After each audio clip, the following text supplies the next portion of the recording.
Friends, today we are going to discuss a very important topic of thorax in the chapter of heart, that is arterial supply of heart। तो arterial supply of heart जो topic है, इस पर एक 15 number का clinical case exam में पूछा जाता है। शॉर्ट आंसर में इसे right coronary artery, left coronary artery या कार्डियक डोमिनेंस पर शॉर्ट नोट पूछ लिया जाता है। अगर कुछ नहीं पूछते हैं तो इन्यूमरेट में सवाल आ जाता है राइट कोरोनरी आर्टरी या लेफ्ट कोरोनरी आर्टरी की ब्रांचेस का। तो शुरू करते हैं।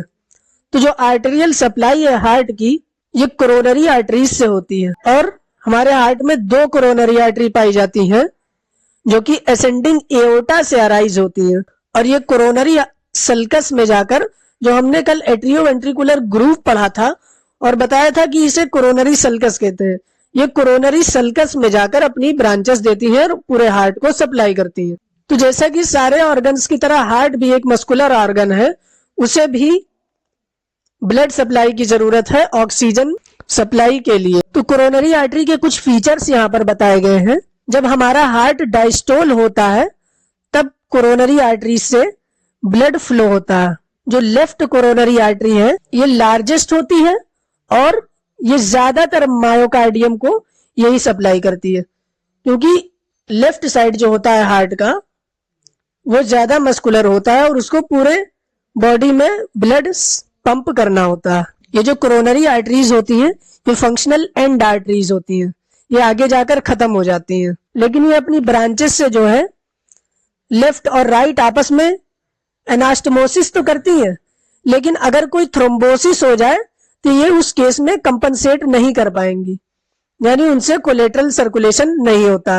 तो जो पोस्टीरियर इंटरवेंट्रिकुलर आर्टरी होती है यही डिटरमाइन करती है कि हार्ट के डोमिनेंस को, कि हार्ट राइट डोमिनेंस है या लेफ्ट डोमिनेंस है। अगर राइट से पोस्टीरियर इंटरवेंट्रिकुलर ब्रांच निकलती है तो राइट डोमिनेंस हार्ट है, अगर लेफ्ट से निकलती है तो लेफ्ट डोमिनेंस हार्ट होता है। तो जब सिंपैथेटिक स्टिमुलेशन होता है तो इंटरमस्कुलर आर्टरीज जो है वो डायलेट हो जाती हैं और एपिकार्डियल आर्टरीज जो है उनका कंस्ट्रिक्शन हो जाता है। कोरोनरी आर्टरीज के फीचर्स में से ये भी है कि इनमें एथेरोस्क्लेरोसिस होने का खतरा ज्यादा होता है। अब हम लोग शुरू करेंगे राइट कोरोनरी आर्टरी।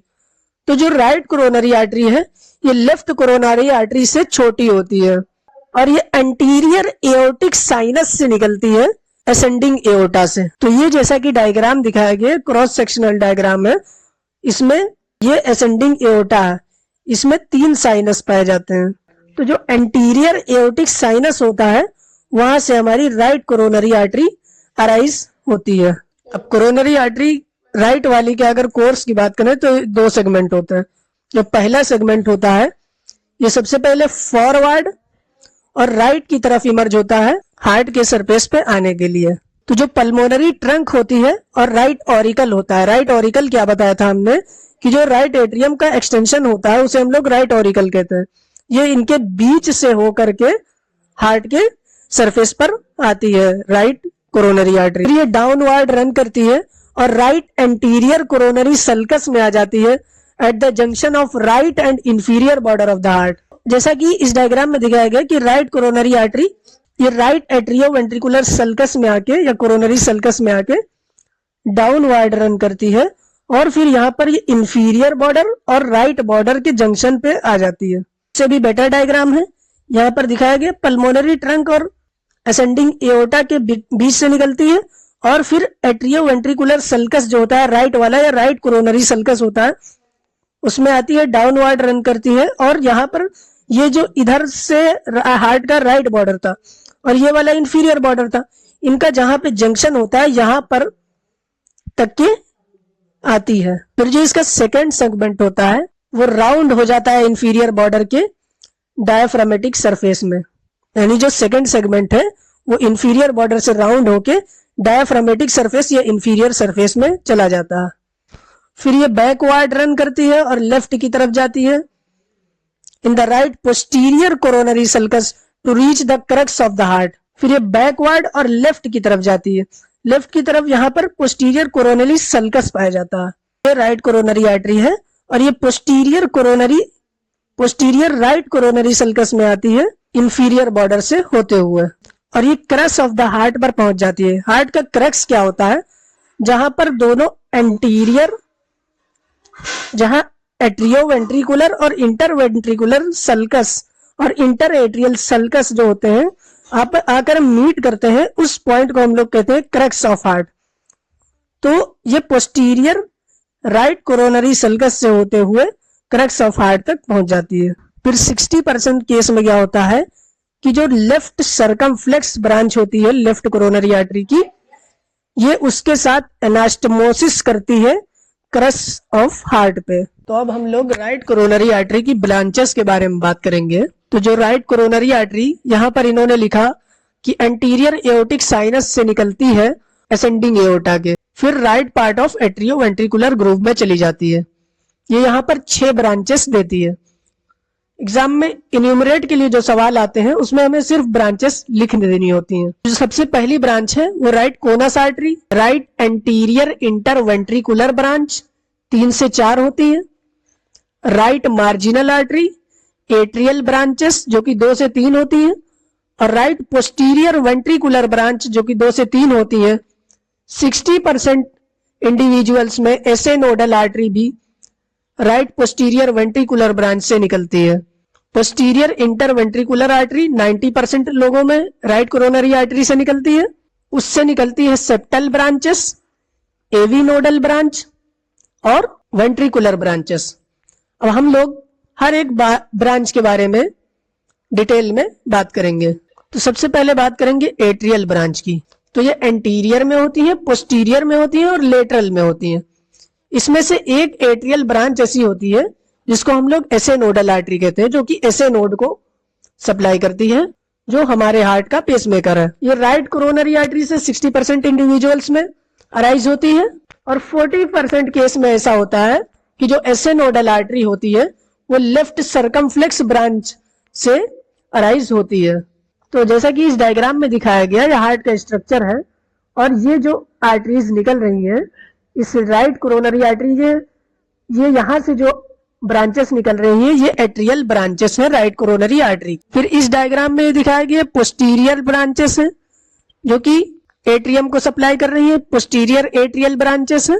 इसी एट्रियल ब्रांचेस में से एक ब्रांच होती है जो कि साइनो एट्रियल नोड को सप्लाई करती है, जिसे कहते हैं एसे नोडल आर्टरी। जैसा कि इस डायग्राम में दिखाया गया है कि यहाँ पर जो राइट एट्रियम होता है और जो हार्ट का राइट बॉर्डर होता है, तो जहां पर सुपीरियर वेना कावा की ओपनिंग होती है वहां पर हमारा एसे नोड पाया जाता है। तो ये जो एट्रियल ब्रांच होती है उसमें से एक ब्रांच एसे नोड को सप्लाई करती है, जिसे कहते हैं एसे नोडल आर्टरी, और ये सिर्फ 60% इंडिविजुअल में पाया जाता है। फिर जो दूसरी ब्रांच आती है वो आती है कोनस आर्टरी। तो जो कोनस आर्टरीज है ये एक सर्कल बनाती है पल्मोनरी ट्रंक के पास, और लेफ्ट कोरोनरी आर्टरी से भी एक सिमिलर ब्रांच निकलती है। यानी एक राइट कोनस आर्टरी होती है जो कि राइट कोरोनरी आर्टरी से निकलती है, और लेफ्ट कोरोनरी आर्टरी होती है जो कि लेफ्ट कोनस आर्टरी होती है जो कि लेफ्ट कोरोनरी आर्टरी से बनती है। फिर ये पल्मोनरी ट्रंक के अराउंड एक सर्कल बनाती है जिसे कहते हैं एन्यूलस ऑफ व्यूसेंस। जैसा कि ये राइट कोरोनरी आर्टरी है और यहाँ से ये कोनस ब्रांचेस निकल रही हैं, और ये लेफ्ट कोरोनरी आर्टरी है, यहाँ से लेफ्ट कोनस ब्रांचेस निकल रही है। ये पल्मोनरी ट्रंक है, तो ये इसके अराउंड एक सर्कल बनाते हैं जिसे हम लोग कहते हैं सर्कल ऑफ व्यूसेंस। अब हम लोग बात करेंगे वेंट्रिकुलर ब्रांचेस की। तो वेंट्रिकुलर ब्रांचेस जो होती है राइट कोरोनरी आर्टरी की, ये एंटीरियर और पोस्टीरियर ग्रुप में पाई जाती हैं। तो एंटीरियर ग्रुप की जो वेंट्रिकुलर ब्रांचेस होती हैं वो स्टर्नोकोस्टल सरफेस को सप्लाई करती है, और जो पोस्टीरियर ग्रुप की जो ब्रांचेस होती हैं वेंट्रिकुलर वाली, वो transverse group of diaphragmatic surface of heart को सप्लाई करती हैं। अब जैसा कि ये हार्ट की इंफीरियर सरफेस है और ये हार्ट का बेस है, तो इंफीरियर सरफेस पर आता है इसका राइट वेंट्रिकल के पोस्टीरियर वाला हिस्सा। तो ये पोस्टीरियर वाले हिस्से पर ये वेंट्रिकुलर ब्रांचेस देती है जो कि इसके डायफ्रामेटिक सरफेस को सप्लाई करती है। और एंटीरियर सरफेस पर यानी स्टर्नोकोस्टल सरफेस पर ये एंटीरियर वेंट्रिकुलर ब्रांचेस देती है जो कि स्टर्नोकोस्टल सरफेस ऑफ हार्ट को सप्लाई करती है। जैसा कि इस स्ट्रक्चरल डायग्राम में अच्छे से दिखाया गया है कि ये जो ब्रांचेस निकल रही है एंटीरियर वेंट्रिकुलर ब्रांचेस हैं, एंटीरियर या स्टर्नो कोस्टल सरफेस पे। फिर जो चौथी ब्रांच है इसकी, यह है राइट मार्जिनल आर्टरी। ये राइट कोरोनरी आर्टरी से अराइज होती है और क्रॉस करती है राइट बॉर्डर ऑफ हार्ट को, और उसके बाद इंफीरियर बॉर्डर के अलॉन्ग रन करते हुए एपेक्स ऑफ हार्ट के पास पहुंच जाती है। तो जैसा कि ये राइट कोरोनरी आर्टरी है और ये आपकी राइट एंटीरियर कोरोनरी सल्कस में हार्ट के इंफीरियर और राइट बॉर्डर के जंक्शन पे जाती है। फिर राइट बॉर्डर के जो जंक्शन होता है वहां से एक राइट मार्जिनल आर्टरी निकलती है जो कि इंफीरियर बॉर्डर के अलॉन्ग रन करती है और एपेक्स ऑफ द हार्ट तक पहुंच जाती है। इसे हम लोग कहते हैं राइट मार्जिनल आर्टरी। फिर जो पांचवी ब्रांच है इसकी, वह है पोस्टीरियर इंटरवेंट्रिकुलर ब्रांच। ये क्रक्स ऑफ हार्ट से अराइज होती है और पोस्टीरियर इंटरवेंट्रिकुलर ग्रूव में चली जाती है। क्रक्स ऑफ हार्ट हमने बताया था वो जगह होती है हार्ट की जहां पर सारे ग्रूव और सल्कस आपस में मिलते हैं, यानी posterior interventricular groove, inter atrial groove और एट्रियोवेंट्रिकुलर ग्रूव जहां पर आके मिलते हैं, यहां पर होती है हार्ट की क्रक्स। तो यहां से जो ब्रांच निकलती है राइट कोरोनरी आर्टरी की, वो होती है पोस्टीरियर या इंफीरियर इंटरवेंट्रिकुलर आर्टरी, जो कि पोस्टीरियर इंटरवेंट्रिकुलर ग्रूव में चली जाती है। यही पोस्टीरियर इंटरवेंट्रिकुलर आर्टरी जो होती है ये हार्ट के डोमिनेंस डिसाइड करती है। फिर इस पोस्टीरियर इंटरवेंट्रिकुलर आर्टरी से जो ब्रांचेस निकलती हैं, कुछ सेप्टल ब्रांचेस निकलती हैं जो कि पोस्टीरो इंफीरियर 1/3 ऑफ इंटरवेंट्रिकुलर सेप्टम को सप्लाई करती हैं। यानी जो इंटरवेंट्रिकुलर सेप्टम होता है वो दो वेंट्रिकल को आपस में डिवाइड करता है। तो पोस्टीरियो इंफीरियर वाले 1/3 वाले हिस्से को इसकी कुछ सेप्टल ब्रांचेस होती हैं जो सप्लाई करती हैं। कुछ नोडल ब्रांच होती है जो कि एवी नोड को सप्लाई करती है, एट्रियोवेंट्रिकुलर नोड को, जो कि 60% इंडिविजुअल्स में देखा जाता है। जो एवी नोडल आर्टरी होती है ये भी हमारी पोस्टीरियर इंटरवेंट्रिकुलर से निकली होती है और ये 60% इंडिविजुअल में राइट कोरोनरी आर्टरी से ब्रांच निकलती है। फिर इस पोस्टीरियर इंटरवेंट्रिकुलर ब्रांच से वेंट्रिकुलर ब्रांचेस निकलती है जो कि inferior surface of the right और लेफ्ट वेंट्रिकल को सप्लाई करती है। अब जैसा कि यहां पर दिखाया गया, ये राइट वेंट्रिकल है और ये लेफ्ट वेंट्रिकल है, ये इसका इंफीरियर सरफेस है। तो इसके इंफीरियर सरफेस को में जो वेंट्रिकुलर ब्रांचेस होती हैं ये भी पोस्टीरियर इंटरवेंट्रिकुलर आर्टरी से निकली हुई होती हैं। हम लोग बात करेंगे एरिया ऑफ डिस्ट्रीब्यूशन कि कहां कहां ये डिस्ट्रीब्यूट है। इसकी डिस्ट्रीब्यूशन राइट एट्रियम में है और वेंट्रिकल्स में है।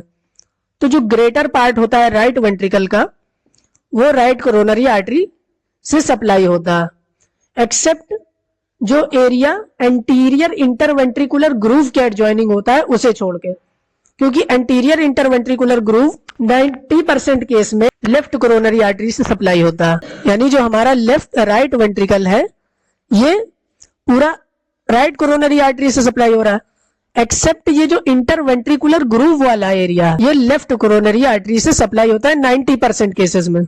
ए small part of left ventricle भी राइट कोरोनरी आर्टरी से सप्लाई होता है। फिर जो तीसरा इसका डिस्ट्रीब्यूशन है तो posterior 1/3 part of interventricular septum, जैसा कि हमने बताया था वहां पे कि जो वेंट्रिकुलर ब्रांचेस होती हैं वो इंटरवेंट्रिकुलर सेप्टम की पोस्टीरियर 1/3 पार्ट को सप्लाई करती है। तो यहां पर भी वही चीज लिखी है कि जो इंटरवेंट्रिकुलर सेप्टम है जो दोनों वेंट्रिकल्स को आपस में डिवाइड कर रहा है, उसका जो पोस्टीरियर 1/3 वाला हिस्सा है वो राइट कोरोनरी आर्टरी से सप्लाई हो रहा है। जो हार्ट का पूरा कंडक्टिंग सिस्टम होता है, यानी SA node, AV node, bundle of His और परकिंजे फाइबर, ये हार्ट का कंडक्टिंग सिस्टम है, ये भी राइट कोरोनरी आर्टरी से सप्लाई होता है except a part of left branch of AV bundle. तो जो एसए नोड है 40% केस में ऐसा देखने को मिलता है कि उसे लेफ्ट कोरोनरी आर्टरी सप्लाई करती है, वरना 60% केसेस में ऐसे नोड को भी राइट कोरोनरी आर्टरी ही सप्लाई करती है। तो कोरोनरी आर्टरी जो है ये राइट कोरोनरी आर्टरी से लार्जर होती है और ये लेफ्ट पोस्टीरियर एओर्टिक साइनस से निकलती है असेंडिंग एओर्टा के। जैसा कि ये असेंडिंग एओर्टा है और ये इसके पीछे जो है दो साइनस पाए जाते हैं, एक राइट पोस्टीरियर होता है और एक लेफ्ट पोस्टीरियर होता है।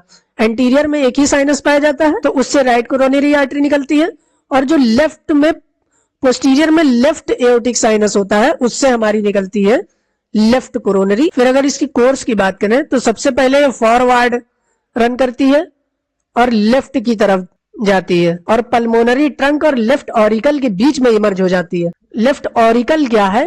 जो लेफ्ट एट्रियम होता है उसका इलोंगेटेड पार्ट हो जाता है, एक्सटेंशन हो जाता है, उसे हम लोग ऑरिकल कहते हैं।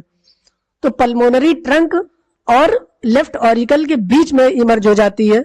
फिर यहां से ये इंटीरियर इंटरवेंट्रिकुलर ब्रांच देती है और फिर डाउनवर्ड जाती है एंटीरियर इंटरवेंट्रिकुलर ग्रूव में। मतलब यहां से जब लेफ्ट कोरोनरी आर्टरी निकलती है तो ये एंटीरियर इंटरवेंट्रिकुलर ब्रांच देती है और एंटीरियर इंटरवेंट्रिकुलर ग्रूव में ही चली जाती है डाउनवर्ड। तो जब ये हार्ट के एपेक्स पे पहुंचती है तो ये पोस्टीरियर इंटरवेंट्रिकुलर आर्टरी के साथ में एनास्टमोसिस कर लेती है। जैसा कि इस डायग्राम में दिखाया गया, एंटीरियर इंटरवेंट्रिकुलर आर्टरी है और ये पोस्टीरियर इंटरवेंट्रिकुलर आर्टरी है। तो वो जब एंटीरियर इंटरवेंट्रिकुलर आर्टरी डाउनवर्ड आती है और हार्ट के इंफीरियर बॉर्डर को क्रॉस कर इंफीरियर सरफेस पे आती है तो यहां पर एनास्टमोसिस करती है एंटीरियर पोस्टीरियर इंटरवेंट्रिकुलर आर्टरी के साथ में। फिर जो दूसरी ब्रांच देती है सर्कमफ्लेक्स ब्रांच देती है, जो कि लेफ्ट की तरफ लेफ्ट एंटीरियर कोरोनरी सल्कस में चला जाता है और लेफ्ट बॉर्डर को राउंड होकर लेफ्ट पोस्टीरियर कोरोनरी सल्कस में कंटिन्यू हो जाता है। अब यहां से जब ये लेफ्ट कोरोनरी आर्टरी ब्रांच देती है तो एक ब्रांच देती है सर्कमफ्लेक्स ब्रांच। तो ये सर्कमफ्लेक्स ब्रांच जो है हार्ट के लेफ्ट बॉर्डर से राउंड होते हुए पोस्टीरियर साइड पे चली जाती है, फिर पोस्टीरियर साइड में होके पोस्टीरियर कोरोनरी सल्कस में कंटिन्यू हो जाती है। कोरोनरी सल्कस क्या है? लेफ्ट एट्रियम और लेफ्ट वेंट्रिकल के बीच में जो सल्कस पाया जाता है उसमें ये कंटिन्यू हो जाती है सर्कमफ्लेक्स ब्रांच।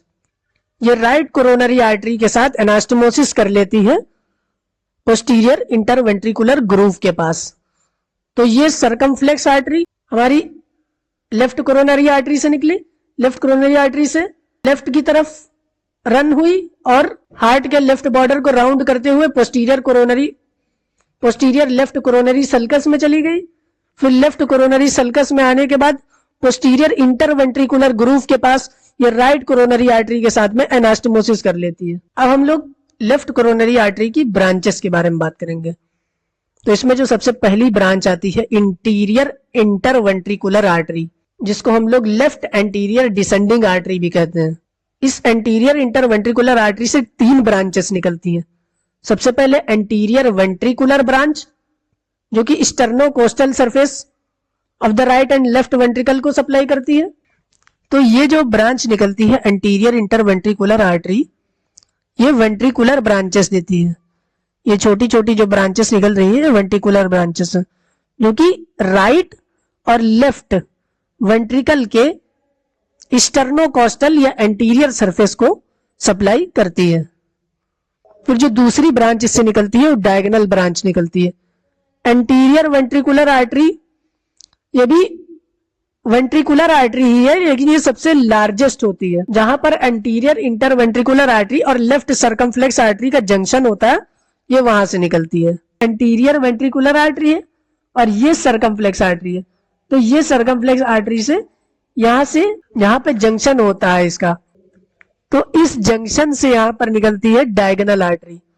ये सबसे बड़ी ब्रांच है, जैसा कि आप लोग डायग्राम में देख सकते हैं। वेंट्रिकुलर ब्रांच ही है लेकिन सबसे बड़ी ब्रांच है डायगोनल आर्टरी। तो डायगोनल आर्टरी एंटीरियर इंटरवेंट्रिकुलर की ब्रांच है। एंटीरियर इंटरवेंट्रिकुलर आर्टरी जो है लेफ्ट कोरोनरी आर्टरी की ब्रांच है। फिर लेफ्ट कोनस आर्टरी जो है ये पल्मोनरी कोलस को सप्लाई करती है और सेप्टम ब्रांचेस देती है। एंटीरियर 2/3 ऑफ इंटरवेंट्रिकुलर सेप्टम को सप्लाई करती है। जैसा कि इस स्ट्रक्चर में दिख रहा है कि ये लेफ्ट कोनस ब्रांच है, तो ये पल्मोनरी कोनस को सप्लाई करती है और ये सेप्टल ब्रांच भी देती है, जो कि इंटरवेंट्रिकुलर सेप्टम को सप्लाई करती है। अब जो दूसरी ब्रांच है लेफ्ट कोरोनरी आर्टरी की, left circumflex coronary artery. Circumflex नाम इसलिए रखा गया क्योंकि एक सर्कल शेप की होती है। एंटीरियर से पोस्टीरियर की तरफ एक सर्कल बनाकर पोस्टीरियर लेफ्ट कोरोनरी सल्कस में चली जाती है। इसमें जो वेंट्रिकुलर ब्रांचेस होती हैं वो स्टर्नोकोस्टल लेफ्ट और inferior surface of the left ventricle को सप्लाई करती हैं। तो ये जो सर्कमफ्लेक्स आर्टरी है, इससे ये वेंट्रिकुलर ब्रांचेस निकल रही है। तो ये स्टर्नोकोस्टल सरफेस पर और लेफ्ट सरफेस पर और यहाँ पोस्टीरियर सरफेस पर भी इसकी कुछ वेंट्रिकुलर ब्रांचेस हैं जो कि लेफ्ट वेंट्रिकल को सप्लाई करती है। इससे कुछ एट्रियल ब्रांच निकलती है जो adjacent area of left atrium को सप्लाई करती है, इसकी एट्रियल ब्रांचेस। फिर साइनो एट्रियल नोडल ब्रांच भी होती है जो कि 40% केस में लेफ्ट सर्कमफ्लेक्स कोरोनरी आर्टरी से सप्लाई होती है। फिर जो लेफ्ट मार्जिनल आर्टरी होती है यह हार्ट के लेफ्ट बॉर्डर से लेकर एपेक्स तक जाती है, यह भी लेफ्ट सर्कमफ्लेक्स ब्रांच से निकलती है। जैसा कि ये सर्कमफ्लेक्स आर्टरी है और यहाँ से ये लेफ्ट मार्जिनल आर्टरी निकली है जो हार्ट के लेफ्ट बॉर्डर से होते हुए हार्ट के एपेक्स तक ये ब्रांच जाती है। अब हम लोग बात करेंगे पोस्टीरियर इंटरवेंट्रिकुलर आर्टरी की। नाम से पता चल रहा है कि पोस्टीरियर साइड में इंटरवेंट्रिकुलर यानी दोनों वेंट्रिकल के बीच में जो ग्रूव पाया जाता है उसमें पाई जाएगी। तो ये पोस्टीरियर इंटरवेंट्रिकुलर आर्टरी ही जो है ये कंटिन्यूएशन है लेफ्ट सर्कमफ्लेक्स कोरोनरी आर्टरी की, जो कि 10 से 20% इंडिविजुअल में देखी जाती है। 90% केसेस में ये posterior interventricular artery right coronary artery से निकलती है। फिर जो इसकी ब्रांच कुगेल्स आर्टरी है, ये भी एक एट्रियल ब्रांच है जो कि लेफ्ट कोरोनरी आर्टरी से निकलती है, जो कि अपने से सिमिलर राइट कोरोनरी आर्टरी की एट्रियल ब्रांच के साथ एनास्टोमोसिस करती है एंटीरियर वॉल ऑफ एट्रिया पे। अब इसकी एरिया ऑफ डिस्ट्रीब्यूशन कहाँ कहाँ है?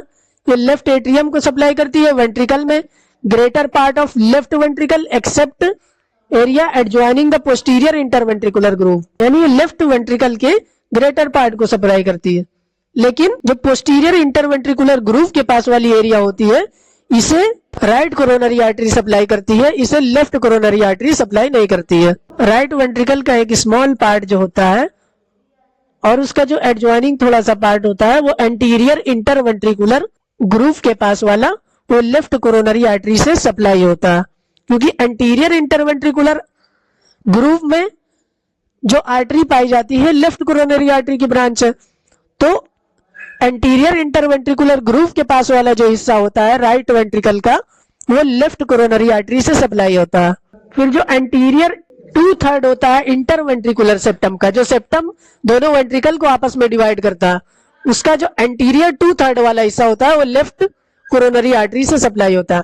पोस्टीरियर 1/3 वाला हमने बताया था कि वो राइट कोरोनरी आर्टरी से सप्लाई हो रहा था। फिर जो एवी बंडल की जो लेफ्ट ब्रांच होती है उसका एक पार्ट भी लेफ्ट कोरोनरी आर्टरी से सप्लाई होता है। फिर इस डायग्राम में जैसे दिखाया गया है कि एरिया कौन कौन सी सप्लाई कर रही है, कौन सी आर्टरी किस एरिया को सप्लाई कर रही है। तो जो एंटीरियर इंटरवेंट्रिकुलर ग्रूव है उसका 2/3 वाला हिस्सा जो है लेफ्ट कोरोनरी आर्टरी से सप्लाई हो रहा है, और जो पोस्टीरियर इंटरवेंट्रिकुलर ग्रूव है या इंटर एट्रियल सेप्टा है जो कि दोनों वेंट्रिकल को आपस में डिवाइड कर रहा है, उसका 1/3 वाला हिस्सा राइट कोरोनरी आर्टरी से सप्लाई होता है। फिर राइट वेंट्रिकल का जो मोस्ट ऑफ द पार्ट होता है वो राइट कोरोनरी आर्टरी से सप्लाई होता है, except area adjoining the anterior interventricular groove. जो एंटीरियर इंटरवेंट्रिकुलर ग्रूव के पास वाला एरिया होता है वो लेफ्ट कोरोनरी आर्टरी से सप्लाई होता है। फिर जो लेफ्ट वेंट्रिकल होता है वो उसका मोस्ट ऑफ द पार्ट जो है लेफ्ट कोरोनरी आर्टरी से सप्लाई हो रहा है, एक्सेप्ट जो पोस्टीरियर इंटरवेंट्रिकुलर ग्रूव के पास वाला एरिया होता है वो राइट कोरोनरी आर्टरी से सप्लाई होता है, क्योंकि यहाँ पर राइट कोरोनरी आर्टरी की ब्रांचेस होती है। तो ये एक डायग्रामेटिक रिप्रेजेंटेशन है कि कितनी एरिया में कौन सी आर्टरी सप्लाई कर रही है। अब हम लोग बात करेंगे कार्डियक डोमिनेंस की। 10% लोगों में ऐसा क्या होता है कि उनके हार्ट में जो राइट कोरोनरी आर्टरी होती है वो बहुत छोटी हो जाती है, तो वो पोस्टीरियर इंटरवेंट्रिकुलर ब्रांच नहीं दे पाती है। उस केस में क्या होता है, जो लेफ्ट सर्कमफ्लेक्स ब्रांच होती है लेफ्ट कोरोनरी आर्टरी की वो पोस्टीरियर इंटरवेंट्रिकुलर ब्रांच देती है और एवी नोड को भी ब्रांच देती है। तो इस केस में हम लोग कहते हैं लेफ्ट डोमिनेंस हार्ट। अगर पोस्टीरियर इंटरवेंट्रिकुलर आर्टरी जो है वो लेफ्ट कोरोनरी आर्टरी से उसकी ब्रांच निकल रही है तो वो लेफ्ट डोमिनेंस हार्ट है, और अगर राइट कोरोनरी आर्टरी से पोस्टीरियर इंटरवेंट्रिकुलर आर्टरी निकल रही है तो राइट डोमिनेंस हार्ट है। तो जो पोस्टीरियर इंटरवेंट्रिकुलर आर्ट है यही आर्टरी है, यही हार्ट की डोमिनेंसी को रिप्रेजेंट करती है। तो यहाँ पर सारी ब्रांचेस लिखी हुई है लेफ्ट कोरोनरी आर्टरी की। तो लेफ्ट कोरोनरी आर्टरी जो है पोस्टीरियर एओर्टिक साइनस से निकलती है, वो भी लेफ्ट वाले हिस्से से, असेंडिंग एओर्टा के लेफ्ट पोस्टीरियर एओर्टिक साइनस से निकलती है और फिर उसके बाद में डिवाइड हो जाती है दो ब्रांचेस में, एक एंटीरियर इंटरवेंट्रिकुलर और दूसरी लेफ्ट सर्कमफ्लेक्स आर्टरी में। एंटीरियर इंटरवेंट्रिकुलर जो होती है इंटरवेंट्रिकुलर ग्रूव में ट्रेवल करती है एंटीरियर साइड पे, उससे एंटीरियर वेंट्रिकुलर ब्रांचेस निकलती हैं, diagonal artery, left conus artery और सेप्टल ब्रांचेस निकलती हैं। जो सर्कमफ्लेक्स आर्टरी होती है, लेफ्ट सर्कमफ्लेक्स आर्टरी, वो लेफ्ट एट्रियोवेंट्रिकुलर ग्रूव में ट्रेवल करती है, उससे वेंट्रिकुलर ब्रांचेस निकलती हैं, एट्रियल ब्रांचेस निकलती हैं जिसे हम लोग क्यूगल्स आर्टरी भी कहते हैं। ऐसे नोडल आर्टरी 40% इंडिविजुअल में लेफ्ट सर्कमफ्लेक्स आर्टरी से निकलती है। लेफ्ट मार्जिनल आर्टरी भी लेफ्ट सर्कमफ्लेक्स आर्टरी से निकलती है और पोस्टीरियर इंटरवेंट्रिकुलर आर्टरी जो होती है 10 से 20% लोगों में लेफ्ट कोरोनरी आर्टरी से राइज होती है। अब हम लोग हार्ट की क्लिनिकल एनाटॉमी की बात करेंगे। क्लिनिकल एनाटॉमी जो है हार्ट की बहुत इंपॉर्टेंट है, क्योंकि क्लिनिकल केस 15 नंबर का इससे पूछा जाता है एग्जाम में। सबसे पहले इन्होंने बताया इस्कीमिक हार्ट डिजीज। तो ये एक ऐसी कंडीशन है जिसमें मायोकार्डियल को एडिक्वेट ब्लड सप्लाई और ऑक्सीजन नहीं मिल पा रहा है, यानी इस्कीमिया हो गया है या कोई ब्लॉकेज हो गया है जिसकी वजह से हार्ट की जो मसल्स है उनको एडिक्वेट ब्लड और ऑक्सीजन नहीं मिल पा रहा है, जिसकी वजह से कोरोनरी एथेरोस्क्लेरोसिस हो जा रही है। इसका मेजर कॉज है हार्ट अटैक, यानी जो इस्कीमिक हार्ट अटैक होता है उसका मेजर कॉज क्या होता है, कोरोनरी एथेरोस्क्लेरोसिस हो जाती है। जो इस्कीमिक हार्ट अटैक है उसे सीवियरिटी के बेसिस पर क्लासिफाई किया गया। इससे पहले हम लोग जानते हैं कि एथेरोस्क्लेरोसिस क्या होता है। तो ये हमारी नॉर्मल ब्लड वेसल्स है और ये कोरोनरी आर्टरीज है हार्ट की, और ये भी हार्ट की कोरोनरी आर्टरी है जिसमें एथेरोस्क्लेरोसिस हो गया।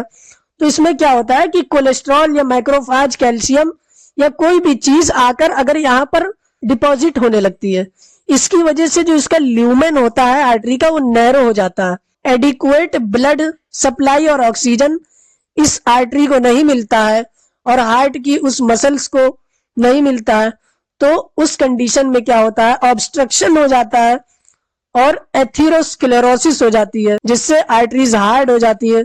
फिर यही एथेरोस्क्लेरोसिस आगे चल के इस्कीमिक हार्ट अटैक का कारण बनती है। में होता क्या क्या है, एंजाइना पेक्टोरिस जो कि एक चेस्ट पेन है जो स्टेबल और अनस्टेबल दो तरह की होती है। मायोकार्डियल इन्फेक्शन यानी टिश्यू जो होता है हार्ट का, मायोकार्डियम हार्ट की जो मसल होती है उसका इन्फेक्शन हो जाए, इन्फेक्शन यानी उसकी डेथ हो जाए। हार्ट फेलियर क्या है, जब हार्ट पंप करने में फेल हो जाए, पंपिंग में प्रॉब्लम आने लगे। एरिथमिया हार्ट की बीट जो है इरेगुलर हो जाए, या सडन कार्डियक डेथ भी हो सकता है। एंजाइना पेक्टोरिस क्या है, एक पेन है जो कि चेस्ट के पर होती है। जब ऑक्सीजन सप्लाई या ब्लड सप्लाई कम हो जाती है हार्ट पर, तो जो चेस्ट पेन हमें होता है उसे हम लोग बोलते हैं एंजाइना पेक्टोरिस। ये पेन जो है पैरोक्सीजोमल होता है और सब एक्सटर्नल होता है, या प्रीकॉर्डियल चेस्ट डिस्कम्फोर्ट, यानी बहुत ऐसी दर्द होती है पेशेंट को फील होता है कि जैसे उसके चेस्ट को कोई दबा रहा हो रहा, और ये जो दर्द होती है पीछे से आगे की तरफ होती है और लेफ्ट साइड पे होती है। ये जो पेन होती है 15 सेकंड से लेकर 15 मिनट तक हो सकती है मायोकार्डियल इस्कीमिया की। जो कार्डियक मायोसाइट होते हैं यानी कार्डियक मसल की जो सेल होती है उनकी नेक्रोसिस हो जाती है, डेथ हो जाती है, इसकी वजह से ये पेन हमें मालूम देती है। इस कंडीशन में क्या होता है, पेशेंट बहुत हैवी फील करता है और ऐसा लगता है जैसे उसको किसी ने जकड़ लिया है, उसके चेस्ट को कोई दबा दिया है पूरी तरह से, और उसे बहुत ही ज्यादा भारीपन और उलझन महसूस होता है। फिर ये जो हार्ट अटैक की पेन होती है लेफ्ट शोल्डर पर जाती है, मीडियल साइड ऑफ आर्म और फोर आर्म पर भी होती है। स्टेबल एंजाइना क्या है, जो कि एक्सरसाइज करने पर या फिजिकल एक्टिविटी करने पर होता है।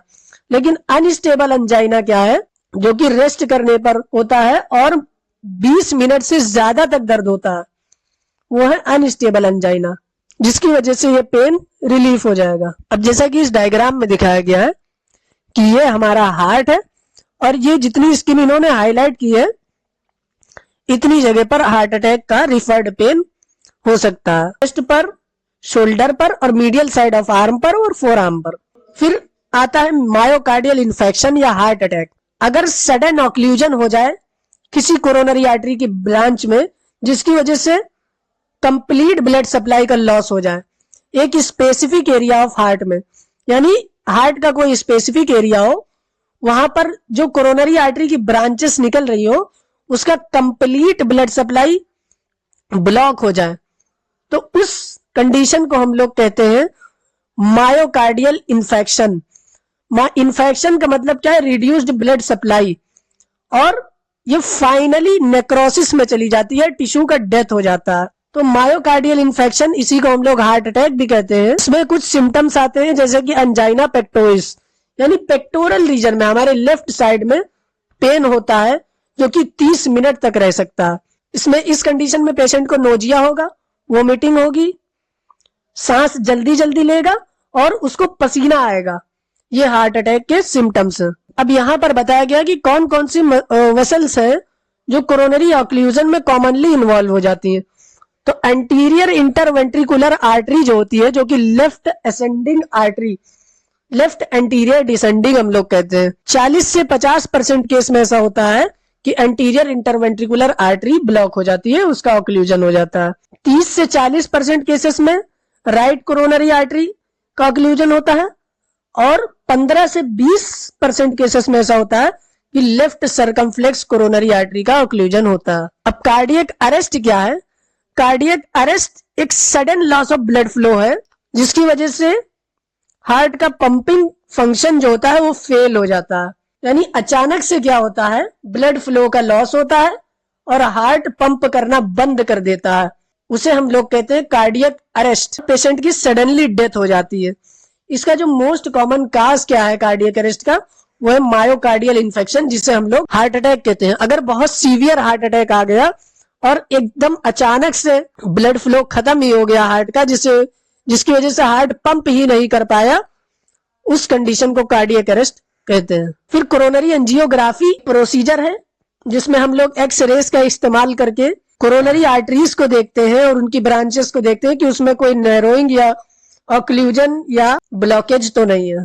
फिर एंजियोप्लास्टी क्या है, जिसमें हम लोग ब्लॉकेज जो हो जाते हैं कोरोनरी आर्टरीज में, उसको रिमूव करते हैं। इसमें हम लोग एक स्मॉल स्टेंट का इस्तेमाल करते हैं और उसमें एक इन्फ्लेटेड बलून लगा हुआ होता है। कैथेटर के जरिए हम लोग उसको फीमोरल आर्टरी में डालते हैं, या तो फीमोरल आर्टरी से एओर्टा और एओर्टा से कोरोनरी आर्टरी में हम लोग उसे डालते हैं। तो जैसा कि ये कोरोनरी आर्टरी है और ये इसमें कोलेस्ट्रॉल जमा हो गया, प्लेक बन गया, तो हम लोग इसमें स्टेंट डालते हैं पहले। ये क्लोज स्टेंट है, ये कैथेटर है और ये इसमें ये इन्फ्लेटेड बलून है। फिर ये एक्सपेंडेड स्टेंट, फिर इसको स्टेंट एक्सपेंड करते हैं तो ये हमारा जो ब्लड सर्कुलेशन का एरिया होता है ये बढ़ जाता है। फिर यहाँ से इस प्लेक को हम लोग कंप्रेस करके और इस सरफेस एरिया को, इस ल्यूमेन को बढ़ा देते हैं, जिससे ब्लड फ्लो इंक्रीज हो जाता है और इस ब्लॉकेज की वजह से जो इस्कीमिया हो रहा था, ऑक्सीजन सप्लाई कम हो रही थी, वो थोड़ी सी बढ़ जाती है। अगर बहुत ज्यादा या मल्टीपल जगह पर ब्लॉकेज है तो हमें कोरोनरी आर्टरी बाईपास ग्राफ्टिंग करना पड़ता है, जिसके लिए हम लोग ग्रेट सेफनस वेन का या इंटरनल थोरेसिक आर्टरी का इस्तेमाल करते हैं। तो जैसा कि इन्होंने दिखाया इस डायग्राम में कि हमारी लेफ्ट सबक्लेवियन आर्टरी है, वहां से ये निकल रही है हमारी लेफ्ट इंटरनल थोरेसिक आर्टरी। फिर लेफ्ट इंटरनल थोरेसिक आर्टरी से हम लोग कैथेटर डालते हैं और यहाँ पर ब्लॉकेज वाले साइड से कोरोनरी आर्टरी में पहुंच जाते हैं और इससे हम एंजियोप्लास्टी का प्रोसीजर करते हैं। या right coronary arteries, right subclavian artery से, राइट इंटरनल थोरेसिक आर्टरी से होकर हम लोग राइट कोरोनरी आर्टरी के ब्लॉकेज को खत्म कर देते हैं या इसके ब्लॉकेज को बर्स्ट कर देते हैं, कंप्रेस कर देते हैं। तो ये थी हार्ट की आर्टेरियल सप्लाई और उसकी क्लिनिकल एनाटॉमी। अब अगली वीडियो में हम लोग एक नए टॉपिक को लेके आएंगे। Thank you.